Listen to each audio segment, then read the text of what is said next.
Hello students. मैं सुरेंद्र सोलंकी आप सभी का सुरेंद्र एजुकेशन ट्यूटोरियल पर स्वागत करता हूं। आज के इस वीडियो में जैसे मैंने आपसे प्रॉमिस करा था कि हम प्रीवियस ईयर के प्रॉब्लम्स को कवर करेंगे। प्रीवियस ईयर के प्रॉब्लम्स को कवर करने के पहले अभी तक जो भी हमने थ्योरी पढ़ रखी है उस थ्योरी को हम एक बार रिवाइज कर लेते हैं। ठीक है। हमने जो चीजें अभी तक देखी है उसको मैं माइंड मैप के रूप में आपको यहाँ पर बता रहा हूँ ताकि चीजें आप एक नोट्स के फॉर्म में बना लेंगे। ओके, शॉर्ट शॉर्ट नोट्स आपके हो जाएंगे जो आपको बाद में भी हेल्प करेंगे। तो यहाँ पर सबसे पहले अगर मैं आपसे बात करूं कि हमने क्या चीज पढ़ी थी इस चैप्टर को स्टार्ट करने पर, हमने पढ़ी थी fundamental theorem of arithmetic. Okay, अब ये फंडामेंटल थ्योरम ऑफ अरिथमेटिक क्या होती है? तो आपने देखा था फंडामेंटल थ्योरम ऑफ अरिथमेटिक में हमने बोला था जो भी आपके कंपोजिट नंबर होते हैं। ठीक है, कंपोजिट नंबर क्या होते हैं ये भी मैं आपको ऑलरेडी अच्छे से बता चुका हूँ। कंपोजिट नंबर वो नंबर्स हैं जिसमें आपके दो से ज्यादा फैक्टर्स होते हैं। ठीक है, तो एवरी कंपोजिट नंबर, ठीक है, जिसके दो से ज्यादा फैक्टर होते हैं उन्हें हम कैसे एक्सप्रेस कर सकते हैं? जो प्राइम नंबर्स होते हैं उसके प्रोडक्ट के फॉर्म में उसे हम रिप्रेजेंट कर सकते हैं। ठीक है, and this factorization is unique. और ये जो फैक्टराइजेशन यहाँ पर हो रहा है वो कैसा है? यूनिक है।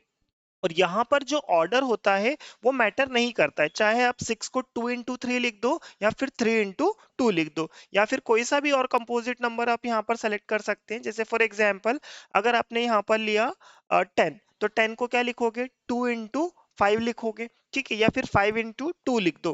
तो यहाँ पर हमने क्या करा, जो 10 आपका कंपोजिट नंबर था उसे हमने क्या करा, प्राइम नंबर्स के टर्म्स में एक्सप्रेस करा। ठीक है, ऐसे आप कुछ भी एग्जाम्पल्स ले सकते हो कंपोजिट नंबर को ब्रेक करने के लिए। ठीक है, फॉर एग्जाम्पल अगर आपने 15 लिया तो 15 को आप क्या लिख सकते हो? 3 into 5 लिख दो, या फिर इसी को आप क्या लिख सकते हो? 5 into 3 लिख सकते हो। तो जो भी कंपोजिट नंबर होता है उसे हम किस कैसे एक्सप्रेस करते हैं?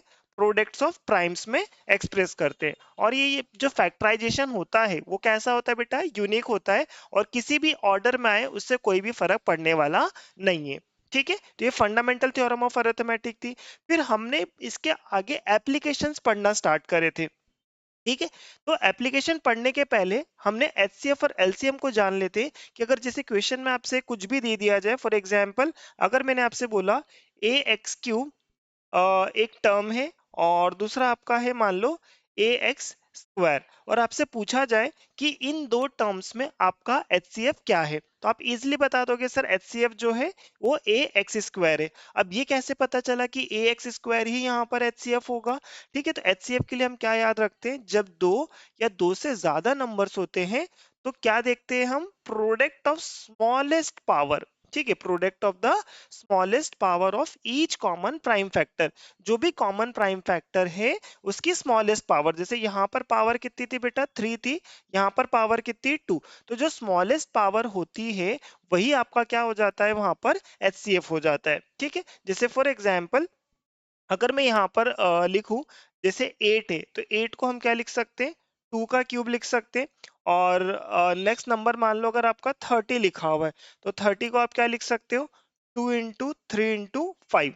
ठीक है, अब आपसे पूछा जाए कि भाई एचसीएफ बताओ क्या होगा 8 और 30 का, तो 8 और 30 का एचसीएफ क्या होगा? जैसे आप देख पा रहे हो यहाँ पर 2 की जो सबसे लोवेस्ट पावर है, ठीक है, product of the smallest power, smallest power क्या है बेटा? 2 है, तो यहाँ पर इनका एचसीएफ क्या हो जाएगा बेटा? 2 हो जाएगा। ठीक है, अब वहीं अगर आपसे बात करी जाए एलसीएम की, तो एलसीएम क्या होता है बेटा? जो भी आपके नंबर्स दे के रखे हुए हैं उसमें ग्रेटेस्ट पावर। अब जैसे ग्रेटेस्ट पावर अगर मेरे से यहाँ पर बोल दिया जाए कि इसी नंबर का मैं क्या निकाल दूं? एलसीएम निकाल दूं, तो एलसीएम क्या हो जाएगा बेटा? ग्रेटेस्ट पावर क्या है यहाँ पर? 2 की 2 का क्यूब इंटू बाकी जो बचे हुए नंबर्स होते हैं।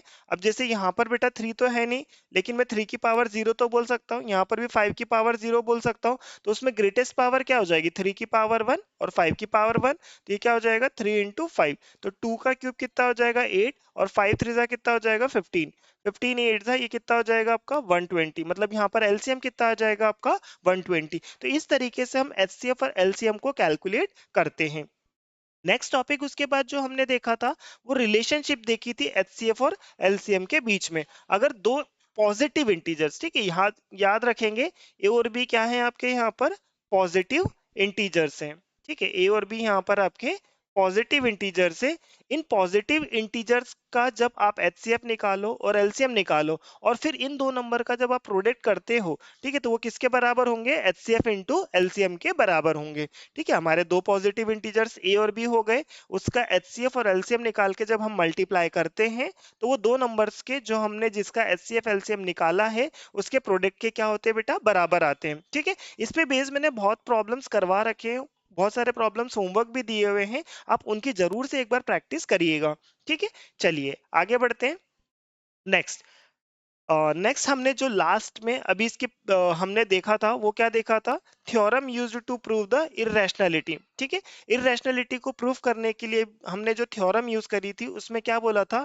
अगर p हमारा एक प्राइम नंबर है और p अगर क्या करता है? a स्क्वायर को डिवाइड करता है, तो p किसको भी डिवाइड करेगा बेटा? a को भी डिवाइड करेगा, जहां पर a क्या है? आपका एक पॉजिटिव इंटीजर है। ठीक है, तो ये थ्योरम हमने पढ़ी थी। इसी थ्योरम पे बेस्ड हमने जो हमारे नंबर्स होते हैं √2, √3, ठीक है, √5 और इस तरीके के जो भी नंबर्स है उसको हमने प्रूफ करा। ठीक है, हमने मतलब अलग अलग टाइप्स में उसको डिवाइड कर देते, जैसे √n टाइप पढ़ा था हमने, फिर √n प्लस m का टाइप पढ़ा था, और फिर उसके बाद √m प्लस √m। ठीक है, माइनस भी लगा लो यहाँ पर। इस पैटर्न्स के प्रॉब्लम मैं आपको ऑलरेडी करवा चुका हूँ। अगर आपने मेरे प्रीवियस वीडियोस नहीं देखे हैं तो एक बार जरूर से जाइएगा और उनको देखिएगा। तो जितनी भी वैरायटीज इस चैप्टर से बन सकती है वो मैंने सारी कवर अप करी है।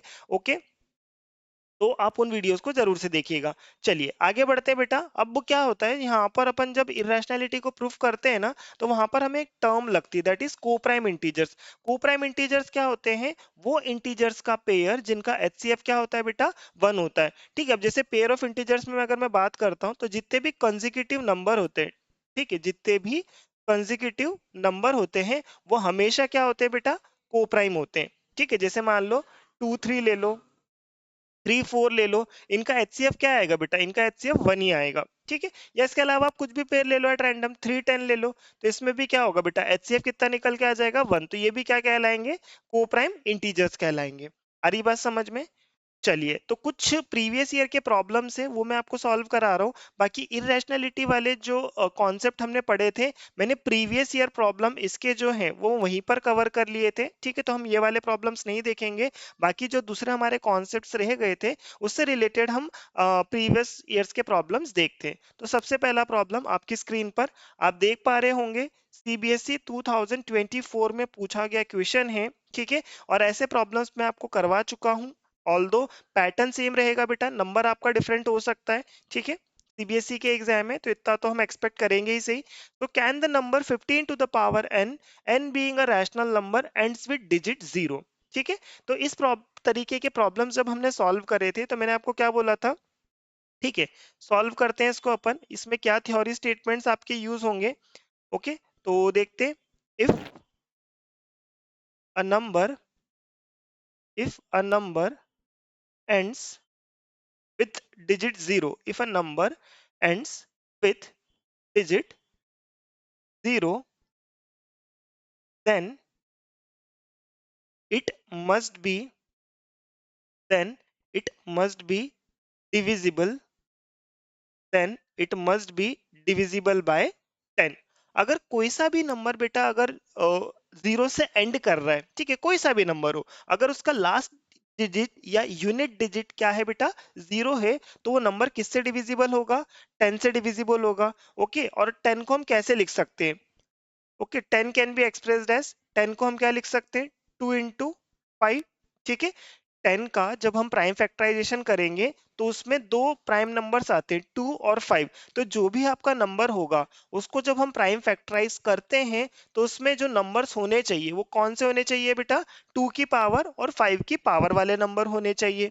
ठीक है, तभी उसका लास्ट डिजिट क्या होगा बेटा? 0 होगा। मतलब ये दोनों साथ में होना जरूरी है। इसके अलावा कुछ और भी नंबर होता है, ठीक है, तो उससे हमें कोई फर्क नहीं पड़ेगा, लेकिन 2 की पावर का नंबर और 5 की पावर का नंबर होना कंपलसरी है। तो यहाँ पर अगर आप देखोगे 15 की पावर n जो है आप इसे कैसे एक्सप्रेस कर सकते हैं?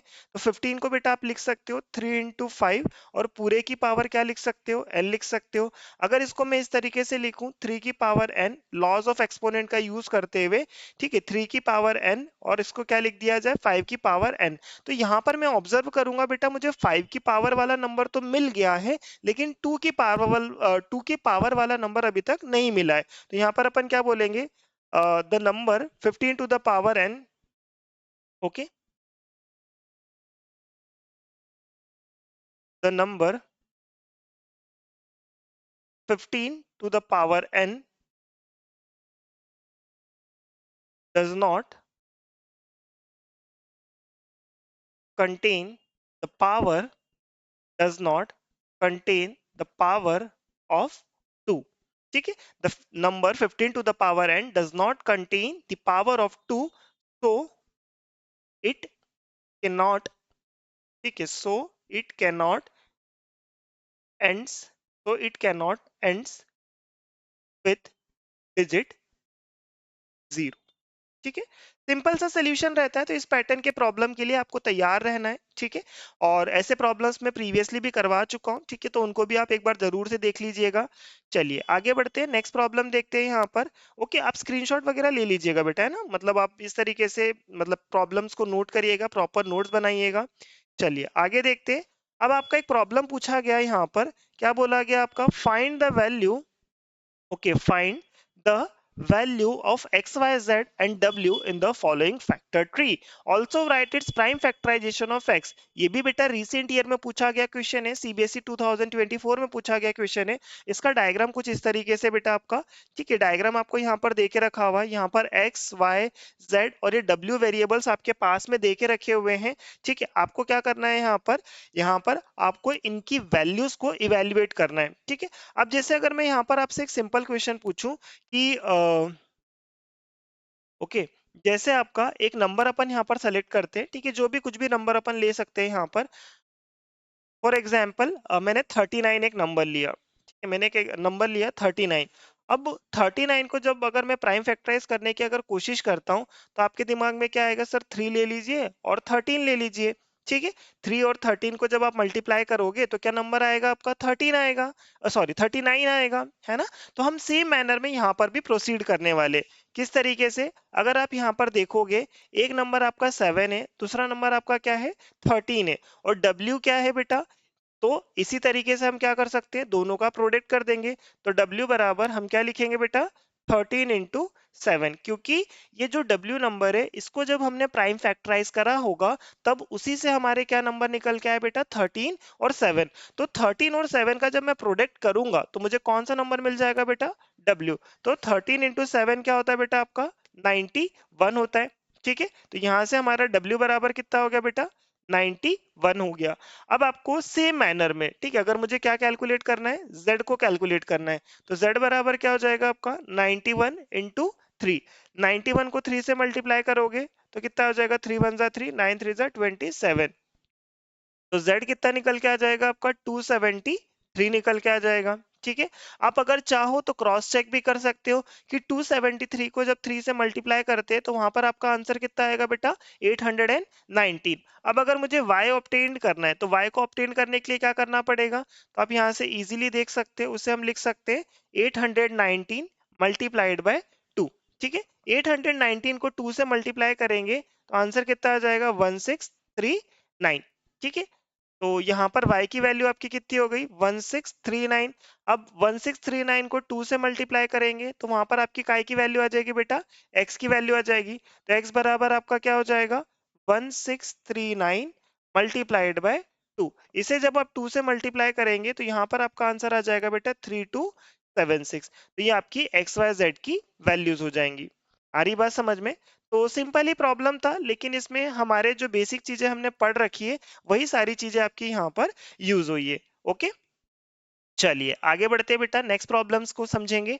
ओके, नेक्स्ट प्रॉब्लम आपके सामने है, क्या बोला है आपसे, two numbers are in the ratio, ठीक है, दो नंबर से हमारे सामने क्या देके रखे हुए, two numbers are in the ratio 2:3 and their LCM is 180, और उनका एलसीएम कितना है बेटा, 180 है। What is the HCF of the number. अब अपने को यहाँ पर बताना है कि यहाँ पर एचसीएफ क्या होगा। ये 2023 में पूछा गया क्वेश्चन है। ओके, तो इसको कैसे क्या सॉल्व करना है वो यहाँ पर अपन समझेंगे। ओके, तो ये चीज याद रखिएगा बेटा, जब भी दो नंबर का रेशियो है, जैसे 2:3 है, तो 2:3 तो ऐसा नंबर भी हो सकता है 4:6 को भी, 6 को जब आप सिंप्लीफाई करोगे तो भी कितना आ जाएगा बेटा, 2:3 आ जाएगा।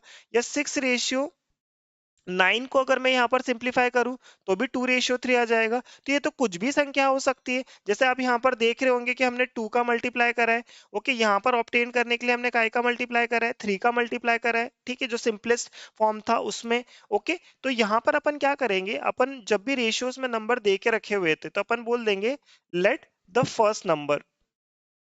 ठीक है, लेट द फर्स्ट नंबर, हम जो यहाँ पर फैक्टर मल्टीप्लाई करना चाहते हैं, जैसे 2:3 है तो हम बोलते हैं कि हम दोनों में काय का मल्टीप्लाई कर देते हैं बेटा, x का। तो let the first number be 2x।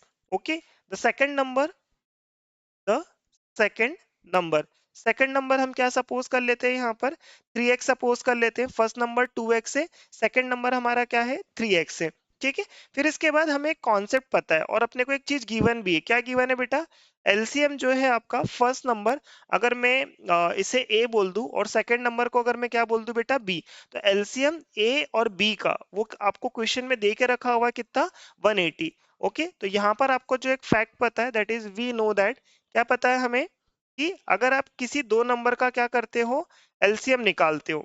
ठीक है, तो यहाँ पर एलसीएम कैसे निकालते हैं हम, एलसीएम हम कैसे निकालेंगे, अगर दो नंबर से आपके 2x और दूसरा क्या है बेटा आपका 3x। ठीक है, तो 2x को क्या लिख सकते हैं, 2 इंटू एक्स लिख सकते हैं, और 3x को क्या लिख सकते हैं, 3 इंटू एक्स लिख सकते हैं। ठीक है, इसको हम इस तरीके से रिप्रेजेंट कर सकते हैं ना। अब यहाँ पर आपको पता है दोनों में कॉमन क्या है बेटा, x कॉमन है।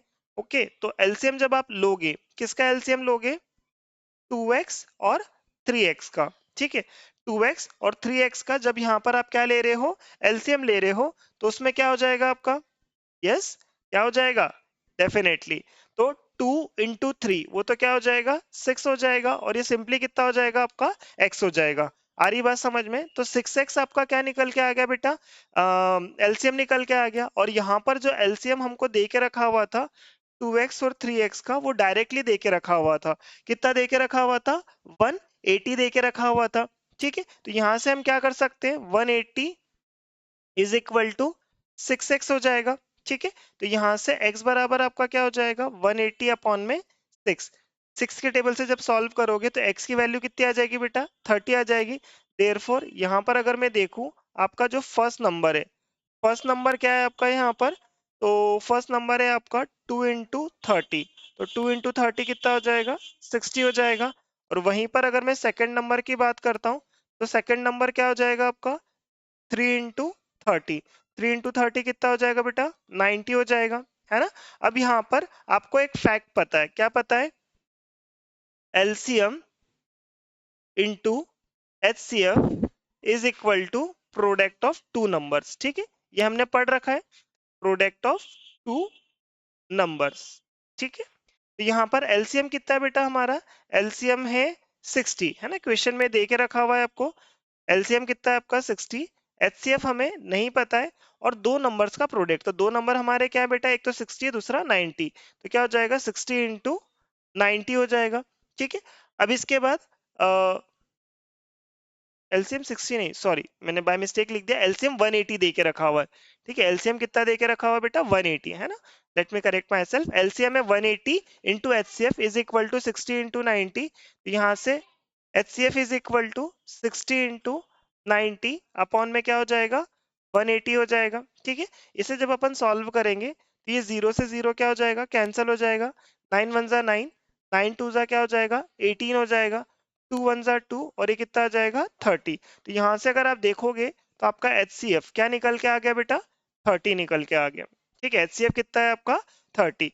ओके, और अगर आप देखो बेटा, यहाँ पर अगर मैं डायरेक्टली बात करूं, जैसे हमारे जो दो नंबर थे वो क्या थे बेटा, 2x और 3x। अगर मैं यहाँ पर इसका एचसीएफ निकालता, ठीक है, अगर मैं यहाँ पर इसका एचसीएफ निकालता, तो डायरेक्टली बेटा वो क्या आ जाता, दोनों में कॉमन क्या है, x है ना, तो जो x होगा वही हमारा क्या हो जाएगा, एचसीएफ हो जाएगा। तो इस तरीके से डायरेक्टली भी हम कर सकते थे, मतलब हमारा सोल्यूशन यहाँ पर भी फिनिश हो सकता था। ठीक है। हमको अगर ये कॉन्सेप्ट पता है कि 2x और 3x का एचसीएफ क्या आएगा, x आएगा, और वही हमारा आंसर हो जाएगा। ठीक है, लेकिन एग्जाम में आप इस तरीके से क्या करिएगा बेटा, पूरा सॉल्व करिएगा, है ना, तो आपको पूरे नंबर वहां पर मिल जाएंगे। ओके, चलिए आगे बढ़ते हैं, नेक्स्ट क्वेश्चन को देखेंगे। आपसे क्या बोला गया है, find the greatest number. Okay, आपको क्या फाइंड करना है, यहाँ पर ग्रेटेस्ट नंबर फाइंड करना है।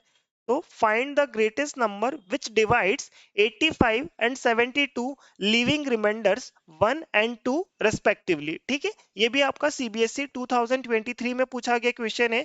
यहाँ पर आपको क्या फाइंड करना है, ग्रेटेस्ट नंबर फाइंड करना है विच डिवाइड्स 85 एंड 72, और रिमाइंडर क्या बच रहा है बेटा, 1 और 2।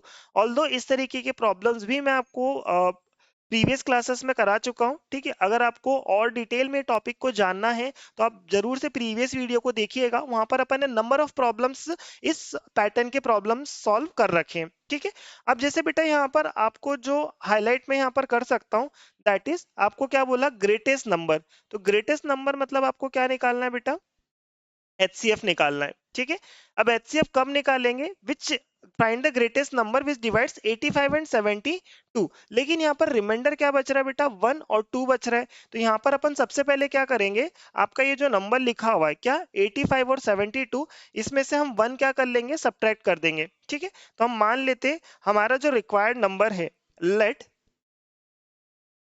The required number. ओके, हमको बोला है ना फाइंड द ग्रेटेस्ट नंबर, तो हम बोल देंगे लेट द रिक्वायर्ड नंबर, वो क्या सपोज कर लेते हैं हम, x सपोज कर लेते हैं।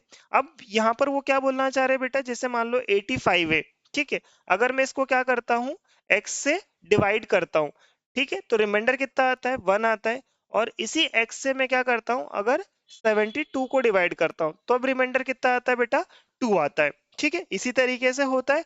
अब मैं यहाँ पर क्या कर रहा हूँ, अब मैं इस तरीके से तो फिर निकाल नहीं सकता, यहाँ पर कोई सा दूसरा तरीका अपने को अपनाना पड़ेगा। ठीक है, तो अपन क्या बोलेंगे, इसका मतलब ये है कि अगर मैं ये 1 को 85 में से सब्ट्रैक्ट कर दूं और इस 2 को 72 में से सब्ट्रैक्ट कर दूं, तो x जब इसको डिवाइड करेगा तो उस केस में फिर रिमाइंडर कितना बच जाएगा बेटा, 0 बचेगा।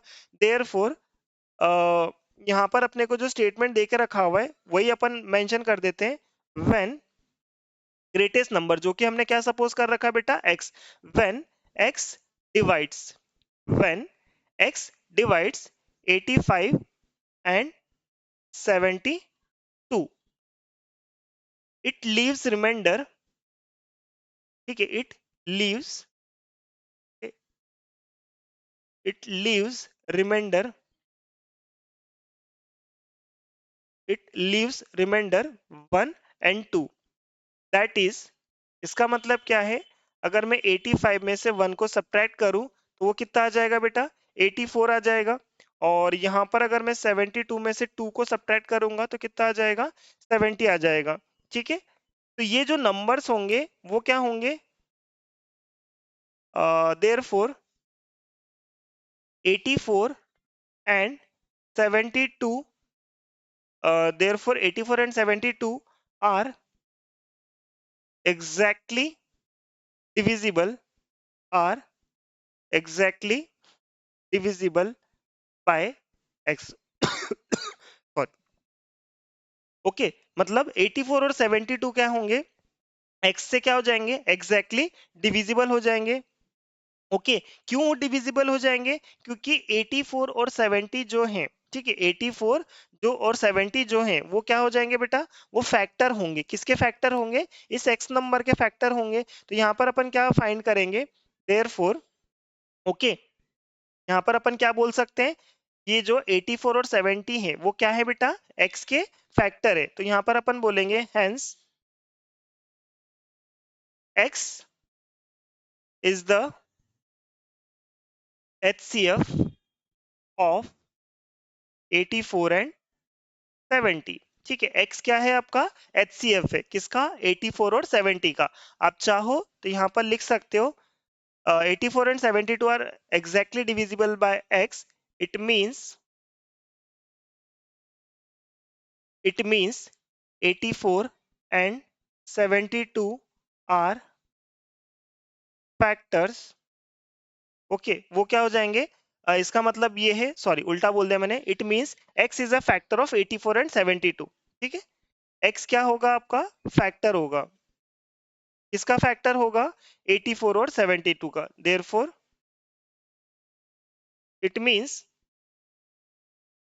आपका जो x है, ठीक है, it means x is a factor of, क्योंकि x क्या कर रहा है बेटा, इनको डिवाइड कर रहा है ना, इसलिए वो क्या हो जाएगा, फैक्टर हो जाएगा। It means x is a factor of 84 and 70। तो अपना x जो रहने वाला है वो 84 और 70 का क्या होगा, HCF होगा। अब आपको पता है बेटा, अगर HCF निकालना है, ठीक है, तो हम HCF कैसे निकालते हैं, 84 को हम सेपरेटली यहाँ पर सॉल्व कर लेंगे। 84 को अगर आप सॉल्व करते हो 2 के टेबल से तो कितना हो जाएगा, 42। फिर 2 के टेबल से करोगे तो कितना हो जाएगा, 21। फिर 3 के टेबल से सॉल्व करेंगे तो 3 7 जा 21, 7 और फिर 1। इन सिमिलर मैनर 70 को भी सॉल्व कर लेते हैं। 70 क्या हो जाएगा आपका, 2 के टेबल से 35 बार, ओके। फिर उसके बाद 5 के टेबल से 7 बार, 7 और फिर क्या हो जाएगा, 1। तो यहाँ पर आपका जो HCF हमें निकालना था, ठीक है, HCF किसका, 84 और 70 का, वो कितना निकल के आ रहा है बेटा, ओके। अब जैसे अगर आप सेपरेटली यहाँ पर देखते हो कि 84 को हम क्या लिख पा रहे हैं, ठीक है, डायरेक्टली HCF ना लिखते हुए अगर हम देखें 84 और 70 को हम सेपरेटली क्या लिख पा रहे हैं, ओके। उसके बाद फिर अपन इसमें कॉमन जो दोनों में रहने वाला है उसी को हम यहाँ पर लेंगे, ठीक है। चलिए, तो यहाँ पर अगर आप देखते हैं तो 84 जो है उसको हम कैसे एक्सप्रेस कर सकते हैं, 84 is equal to 2 to the power 2 into 3 into 7। और इन सेम मैनर 70 आपका क्या हो जाएगा बेटा, 2 इंटू 5 इंटू 7, ठीक है। अब यहाँ पर अगर अपन लिखे HCF किसका, 84 और 70 का, तो देखोगे बेटा HCF में मैंने आपको बोला था, अभी आज भी रिवाइज करवाया, कि जो सबसे छोटी पावर होती है, तो सबसे छोटी पावर 2 की 2 ही है, 5 नहीं है, 3 नहीं है, 7 दिख रहा है तो 7 आ जाएगा, तो कितना हो जाएगा, 14। मतलब आपका जो ग्रेटेस्ट नंबर है, ठीक है, अपन यहाँ पर क्या बोल सकते हैं, hence the required, hence the required number,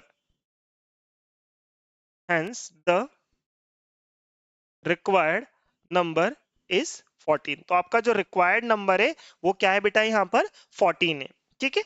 तो इस तरीके से हम ऐसे प्रॉब्लम्स को सॉल्व करते हैं, ठीक है। अब ये तो जो प्रीवियस ईयर में पूछे हैं, ताकि मैं आपको रेलेवेंस बता पाऊं कि जो मैंने आपको प्रीवियस वीडियोस में पढ़ाया है, ठीक है, वो ऐसे ही नहीं पढ़ाया है, मतलब आपके उस पे क्वेश्चंस पूछे जाते हैं और किस तरीके से और एक्सपेक्टेड प्रॉब्लम्स हो सकते हैं वो मैंने कवर अप करे, ओके, आप रेलेवेंस उसका फील कर पाए, इसलिए मैंने ये वीडियो को यहाँ पर बनाया है, ठीक है। चलिए आगे बढ़ते हैं, नेक्स्ट प्रॉब्लम देखते हैं बेटा अपन यहाँ पर, ओके। अब आपसे पूछा गया है यहाँ पर क्वेश्चन में, ये 2024 का क्वेश्चन है बेटा, जिसमें क्वेश्चन क्या बोलता है, in a teachers workshop the number of teachers teaching French, ठीक है, एक टीचर का वर्कशॉप है जिसके अंदर मतलब वहां पर बहुत सारे टीचर उसको बुलाया गया है, the number of teachers teaching French, वहां पर फ्रेंच के टीचर्स हैं, हिंदी के टीचर्स हैं और इंग्लिश के टीचर्स हैं। फ्रेंच टीचर्स का नंबर कितना है, 48, हिंदी टीचर्स का कितना है, 80, और इंग्लिश टीचर्स जो है वो 144 है, ठीक है। उस टीचर वर्कशॉप के अंदर मान लो एक रूम है, उसके अंदर ये सारे टीचर्स अवेलेबल है। अब अपने को क्या करना है, find the minimum number of rooms, ठीक है, हमको कम से कम रूम। अब यहाँ पर बहुत से बच्चे कंफ्यूज हो सकते हैं, क्योंकि मैंने कुछ आपको इस तरीके से भी बता रखा है कि मिनिमम दिख गया है, ठीक है, वो क्या हो जाएगा, आपका एलसीएम हो जाएगा। लेकिन आपको वहां पर क्वेश्चन के पैटर्न भी समझना पड़ेगा, क्वेश्चन की वैरायटी को समझना पड़ेगा, आपको आगे का स्टेटमेंट रीड करना पड़ेगा, जो कि यहाँ पर मैंने अलग से हाईलाइट कर दिया ताकि आपको वो चीज वहां पर क्लिक करे, ठीक है। अब जैसे पिछला प्रॉब्लम था, ग्रेटर वर्ड था, उसके आगे ज्यादा कुछ था ही नहीं स्टेटमेंट में, ओके, मतलब जो वहां पर उसमें चेंज करे। लेकिन यहाँ पर क्या बोला है, मिनिमम नंबर ऑफ रूम्स तो आपको निकालने हैं, ठीक है। If each room, in each room the same number of teachers are selected, okay, जो एक रूम अपन ले रहे हैं ना बेटा, उसमें सेम नंबर ऑफ टीचर्स होने चाहिए और सभी के सब्जेक्ट्स कैसे होने चाहिए, वो भी सेम होने चाहिए, ठीक है। तो ये यहाँ पर की पॉइंट है जो आपको ध्यान रखना पड़ेगा। हमें भले ही मिनिमम नंबर ऑफ रूम्स निकालने हैं, लेकिन अगर हमको सेम नंबर ऑफ टीचर्स चाहिए और उनका सेम सब्जेक्ट होना चाहिए, तो वो क्या होगा बेटा, ये जो नंबर्स आपके यहाँ पर दे के रखे हुए, इसका हमें क्या कैलकुलेट करना पड़ेगा, HCF निकालना पड़ेगा। पड़ेगा। ठीक है, ऐसा प्रॉब्लम मैं आपको पहले भी करवा चुका हूं। ओके, मैं आपको जस्ट यहाँ पर दिखा भी देता हूं ताकि आप उस चीज का रेलेवेंस फील कर पाओ। ठीक है, जैसे ये वाला एक प्रॉब्लम था आपका रेक्टेंगुलर कोर्टयार्ड वाला। उसमें क्या बोला था, डायमेंशंस हमको दे के रखे हुए थे और हमें बोला था कि हमको स्क्वायर टाइल लगानी है जिसकी सेम साइज होनी चाहिए। ठीक है, जैसे यहाँ पर क्या है बेटा, सेम नंबर ऑफ टीचर्स है और सभी का क्या होना चाहिए, सेम सब्जेक्ट होना चाहिए। वहां पर साइज कैसी थी बेटा, आपकी सेम साइज थी। ठीक है, तो यहाँ पर हम जो दोनों प्रॉब्लम से रिलेट कर पा रहे हैं कि ऑल्दो जैसे हमें यहाँ पर लीस्ट नंबर ऑफ टाइल्स निकालनी थी तो यहाँ पर मिनिमम नंबर ऑफ रूम्स निकालना है, तो दोनों प्रॉब्लम एक दूसरे से रिलेट करते हैं। अभी जैसे ये प्रॉब्लम आया तो may be possible in future आपका ये वाला प्रॉब्लम एग्जाम के अंदर आ जाए। ठीक है, जैसे यहाँ पर हमने डायमेंशंस को मैक्सिमम करा था, तो यहाँ पर जो नंबर ऑफ टीचर्स हमें अवेलेबल है इसे हमें क्या करना पड़ेगा बेटा, मैक्सिमम करना पड़ेगा। आ रही बात समझ में? चलिए, कैसे क्या इस प्रॉब्लम को अपन सॉल्व करेंगे देखते हैं आगे। तो यहाँ पर अपन पहले सारे स्टेटमेंट्स को लिख देंगे। ठीक है, ओके। तो number of teachers, number of teachers selected, number of teachers selected in each room। ठीक है, number of teachers selected in each room will be HCF। ठीक है, वो क्या होगा आपका, HCF होगा। किसका HCF होगा बेटा, जो आपके नंबर ऑफ टीचर्स अवेलेबल हैं उसका आपको क्या निकालना पड़ेगा, यहाँ पर HCF निकालना पड़ेगा। ठीक है, तो यहाँ पर अगर आप देखोगे तो हम क्या कर सकते हैं, जो आपका 48 है, ठीक है, 48 को जब आप प्राइम फैक्टराइज करोगे तो आप पाओगे कि 48 आपका कैसा आता है, 16 इंटू 3 होता है। 16 मतलब क्या होता है, 2 की पावर 4 इंटू 3। आप प्राइम फैक्टराइज आप कर सकते हैं बेटा इजीली। सिमिलर मैनर में क्या करेंगे, 80 को भी करेंगे। 80 के लिए जब आप करोगे तो 16 5 जा 80 होता है बेटा, तो 2 की पावर 4 इंटू 5 हो जाएगा। नेक्स्ट आपका जो नंबर है 144, तो 16 9 जा 144 होता है। ओके, तो 16 मतलब 2 की पावर 4, 9 मतलब 3 की पावर 2। अब यहाँ पर अगर मुझे HCF निकालना है, ठीक है, HCF अगर मुझे फाइंड करना है 48, 80 और 144 का, तो वो क्या हो जाएगा बेटा, जैसे आप यहाँ पर ऑब्जर्व करोगे, क्या ऑब्जर्व कर रहे हो कि तीनों में जो कॉमन नंबर आपका यहाँ पर है, ठीक है, वो क्या है तीनों में कॉमन नंबर, यहाँ पर 2 की पावर 4, यहाँ पर भी 2 की पावर 4 और यहाँ पर भी 2 की पावर 4। तो आपका जो HCF निकल के आ जाएगा वो हो जाएगा 2 की पावर 4, मतलब क्या हो जाएगा बेटा, 16 हो जाएगा। ठीक है, तो हमारे एक रूम के अंदर number of teacher selected in each room, हर एक रूम के अंदर जो हमारे टीचर्स होंगे बेटा वो कितने होंगे, 16 टीचर होंगे। अब लेकिन नंबर ऑफ टीचर्स तो सेम होने ही चाहिए, साथ में आपका सब्जेक्ट भी सेम होना चाहिए, तो 16 टीचर्स वो होंगे जो एक रूम के अंदर रहने वाले। अब यहाँ पर हम देखते हैं कि हमारे जो टोटल फ्रेंच के टीचर्स है बेटा वो तो 48 है, तो यहाँ पर अपन क्या करेंगे, minimum number of rooms required. ठीक है, मिनिमम नंबर ऑफ रूम्स अगर अपने को रिक्वायर्ड है तो सबसे पहले हम ये फाइंड कर ले कि हमारे जो फ्रेंच के 48 टीचर्स हैं उनको कितने रूम लग रहे। तो यहाँ पर अपन क्या लिखेंगे, नंबर ऑफ रूम्स, ठीक है, number of rooms for French teachers. ठीक है, number of rooms for French teachers. अगर फ्रेंच टीचर्स की अगर हम बात करते हैं तो नंबर ऑफ रूम्स कितने हो जाएंगे बेटा आपके, तो यहाँ पर आपके टीचर्स है 48 और एक रूम में 16 टीचर आते हैं, तो नंबर ऑफ रूम्स कितने हो जाएंगे बेटा, फ्रेंच टीचर्स के लिए 3 रूम्स लगेंगे। इन द सेम मैनर आपका क्या हो जाएगा, number of rooms for Hindi teacher. ठीक है, number of rooms for Hindi teachers, तो हिंदी टीचर्स को जो रूम लगने वाले हैं 80/16, तो बेटा वो कितना आ जाएगा आपका, 5 आ जाएगा।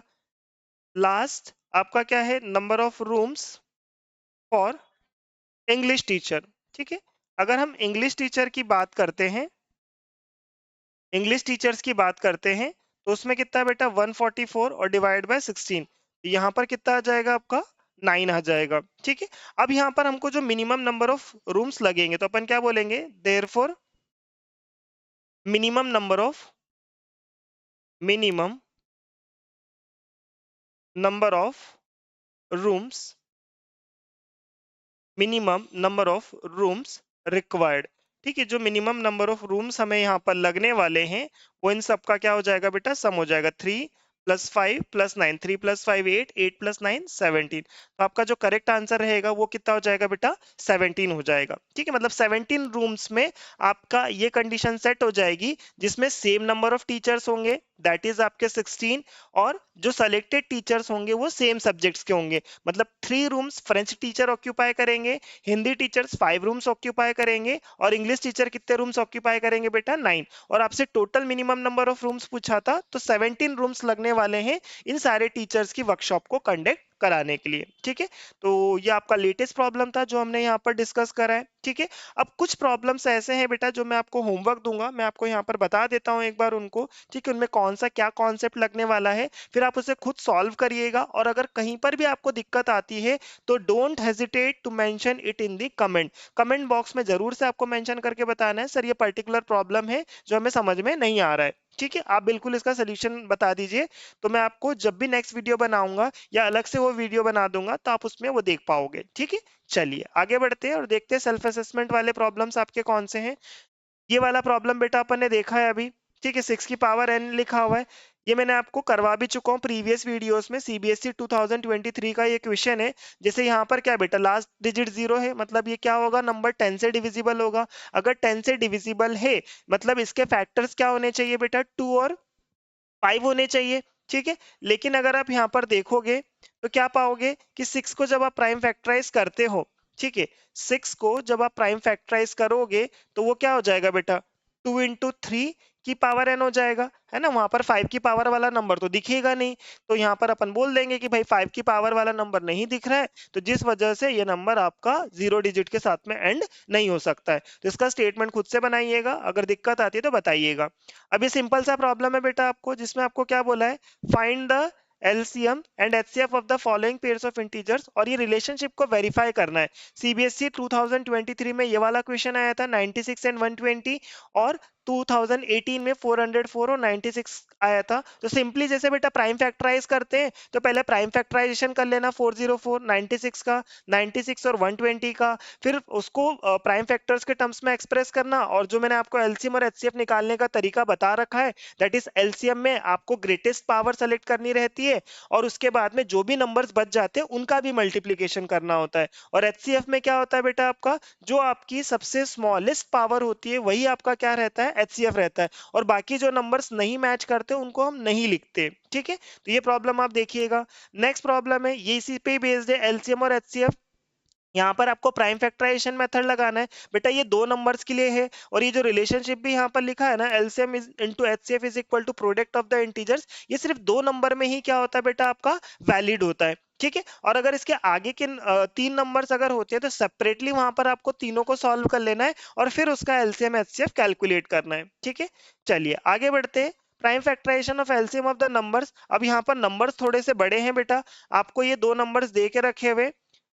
Find by prime factorization the LCM of the number, सबसे पहले इसको अलग अलग इंडिविजुअली सॉल्व करना है बेटा, उसका जो भी एलसीएम आता है। ओके, जब आपको एलसीएम मिल जाएगा तो ये जो रिलेशनशिप है दो नंबर्स की, LCM into HCF is equal to product of the integers, ये यूज करके आप क्या निकाल लोगे बेटा, एचसीएफ निकाल लोगे। ठीक है, सारे रिसेंट ईयर में पूछे गए प्रॉब्लम है बेटा ये सारे। नेक्स्ट अगर आपका बोला जाए, right the smallest number which is divisible by both 306 and 657। ठीक है, क्वेश्चन आपका इनडायरेक्ट वे में पूछा, आपको क्या बोला है, right the smallest number which is divisible by both, जो दोनों से क्या हो बेटा, डिविजिबल हो। तो आपको यहाँ पर क्या निकालना पड़ेगा, यहाँ पर आपको एचसीएफ फाइंड करना पड़ेगा। ठीक है, स्मॉलेस्ट नंबर हमें फाइंड करना है ना, तो वो क्या होगा, इन दोनों नंबर्स का आपको क्या निकाल लेना पड़ेगा, एचसीएफ यहाँ पर फाइंड करना पड़ेगा। ठीक है, आ रही बात समझ में। चलिए आगे बढ़ते हैं नेक्स्ट प्रॉब्लम की तरफ। ये जो जस्ट अभी रिसेंट में ही प्रॉब्लम करवाया था, फाइंड द लार्जेस्ट नंबर, है ना, ये वाला प्रॉब्लम अभी हमने देखा था, सॉरी, जिसमें रिमाइंडर 1 और 2 ही बच रहा था। ठीक है, जो आपका 85 और 72 वाला प्रॉब्लम हमने देखा था, problem number I think fourth वाला। ओके, तो क्या करना है बेटा, 1 को इसमें से सब्ट्रैक्ट कर लेना, 2 को इसमें से सब्ट्रैक्ट कर लेना, और 3 को इसमें से सब्ट्रैक्ट कर लेना, और फिर जो नंबर्स आएंगे उसका आप क्या कैलकुलेट कर लोगे, एचसीएफ कैलकुलेट कर लोगे। आ रही बात समझ में सभी को। ठीक है, ये 2019 में पूछा गया क्वेश्चन है।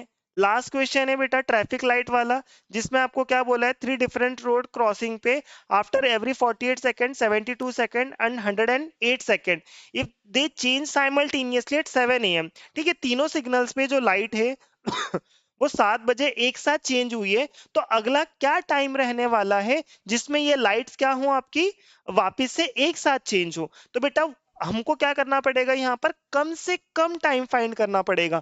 कम से कम टाइम फाइंड करना, इसका मतलब क्या होता है, इसका मतलब ये है कि आपको यहाँ पर क्या करना पड़ेगा, एलसीएम फाइंड करना पड़ेगा 48, 72 और 108 का। तो जो भी आपका एलसीएम निकल के आएगा बेटा वो सेकंड्स में होगा, उससे आप मिनट्स में कन्वर्ट करके फिर टाइम बताइएगा।